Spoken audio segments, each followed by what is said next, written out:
देखो, यह वही लड़का है जो घर घर काम करता है। इसने तो अपनी पढ़ाई भी छोड़ दी, अब बस काम ही करेगा।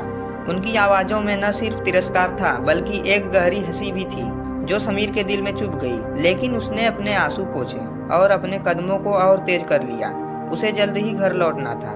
दादाजी उसका इंतजार कर रहे होंगे। घर लौटकर समीर ने देखा कि दादाजी खांस रहे थे। उनकी खांसी अब लगातार बढ़ती जा रही थी और समीर यह समझ रहा था कि उनकी हालत दिन ब दिन बिगड़ती जा रही है। दादाजी, मैं डॉक्टर को बुला लाता हूँ, समीर ने कहा। लेकिन बच्चे लाल ने उसे रोकते हुए कहा, बेटा तू और कितना भागेगा? मैं तो अपने आखिरी सफर पर हूँ, तू बस अपना ध्यान रख। समीर की आंखें भर आई, लेकिन उसने दादाजी को कोई जवाब नहीं दिया।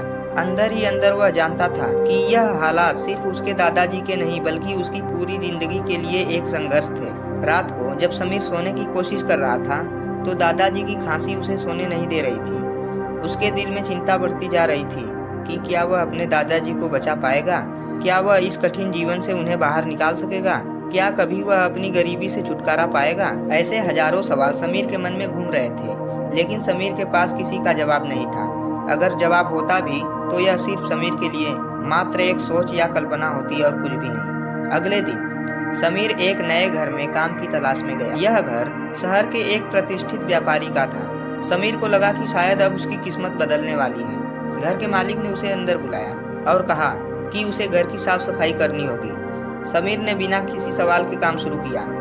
वह काम में इतना डूब गया कि उसे यह अभी ध्यान नहीं रहा कि उसकी झोली में रखी रोटियां कहीं गिर गई जो उसे कहीं से मिली थी। अचानक व्यापारी का बेटा अंदर आया और चिल्लाया, अरे ये कौन है?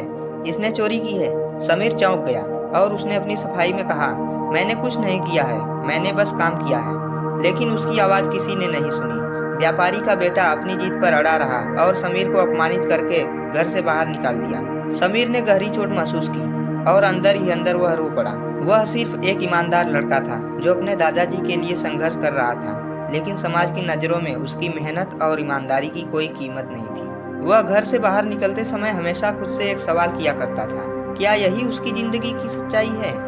क्या उसे हमेशा इस तरह के अपमान सहना होगा? समीर ने घर लौटकर दादाजी को सारी बात बताई।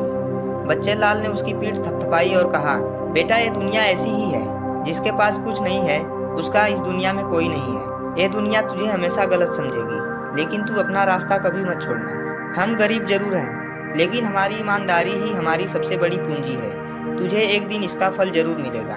समीर ने दादाजी की बातों को दिल में उतारा। वह अब समझ गया था कि उसकी राह आसान नहीं है, लेकिन